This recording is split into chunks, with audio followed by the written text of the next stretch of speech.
नाशिक शहर पोलिसांच्या ताफ्यात आज नवीन मोबाईल फॉरेन्सिक व्हॅन दाखल झाली आहे। गृह विभाग महाराष्ट्र शासनाच्या न्याय सहाय्यक वैज्ञानिक प्रयोगशाळा संचालनालयामार्फत ही आधुनिक सुविधा नाशिक शहर पोलिसांना उपलब्ध करून देण्यात आली आहे।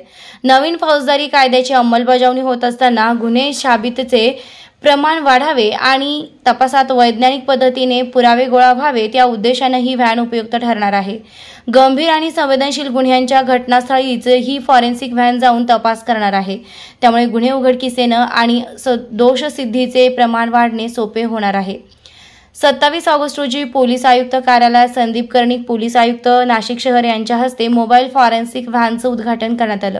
यावेळी उप पोलीस आयुक्त चंद्रकांत खांडवी, न्याय सहाय्यक वैज्ञानिक प्रयोगशाळेचे उपसंचालक राहुल पवार, सहाय्यक पोलीस आयुक्त संदीप मिटके, प्रशासकीय अधिकारी नागेश हडपे, विशेष शाखेचे पोलीस निरीक्षक युवराज पत्की तसेच मोटर परिवहन विभागाचे पोलीस निरीक्षक पंकज पवार यांच्यासह अधिकारी व वैज्ञानिक तज्ज्ञ मोठ्या संख्येने उपस्थित होते।